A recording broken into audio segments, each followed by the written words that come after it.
Mid-March, I was feeling a little helpless and saddened by the whole pandemic, and I read that people were sewing fabric masks to help alleviate the extreme shortage of the N95 masks. Healthcare workers can wear fabric masks in non-clinical settings or layer them with the N95 masks and extend their useful lifetime. So I thought that I was in a unique position and that maybe I could do something meaningful, maybe something sizable.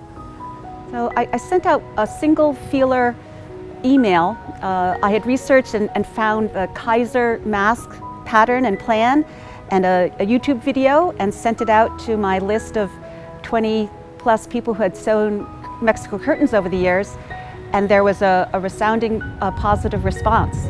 And then I ordered my first of several hundred yards of elastic for the ear loops, and within a week the Mask Brigade was mobilized. Maybe a month into sewing masks, I was reading the New York Times and saw this grainy photograph of the women of Piedmont sewing masks for the 1918 Spanish flu pandemic, and it just made me feel like history repeats itself, and here was another need for masks and a lot of Piedmont women willing to sew and help the cause. And it's not just women who sew. Matt Truesdell, who's a very talented master carpenter, he also sews, and I suspect he cut the arms off of this shirt and made it into his mask. So there are about 25 people who've been sewing masks, and it's all been through email. I give them updates. We share sewing tips with each other, different mask patterns, and I let them know what kind of response I've been getting from the places that we've been donating. Well, personally, it hit home. I learned maybe 2 months after I started sewing masks that I had a cousin, her husband, daughter, and then my own mother-in-law. They all contracted COVID-19 and have survived. And then unfortunately, I learned that an aunt, a person that I spent a summer back in college, she contracted COVID-19 and she died.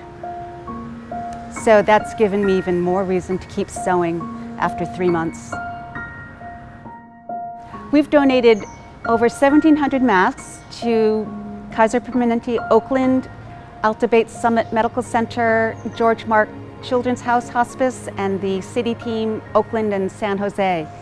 They provide dining hall services and other social services to homeless and people in poverty. I drop off every bag of masks with a note saying it's from the Mask Brigade from the Piedmont Community Church. And then one time I got a phone call from Kaiser saying that the masks were great, but could we make a bunch of masks for children? So we get fabric donated from individuals that are many different sources. This one I know Joan Chow had made Sunday school dresses for her daughter. This mask was made from Don Ashburn's old pillowcase. This mask is actually made from the remnants of my daughter's first big girl duvet cover.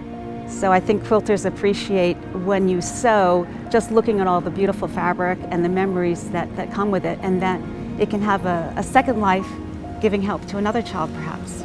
I think as long as there's a need and there's enthusiasm to sew masks, we'll continue doing that. It started off with my own personal hoard of fabric, but we've got donations from other individuals and a large donation from a local Oakland knitting company. Coco Masks gave us enough muslin to make the backside of about 1,000 masks. So there's still definite need. Every time I drop off masks at the hospitals, I ask if they still need them. They always say yes.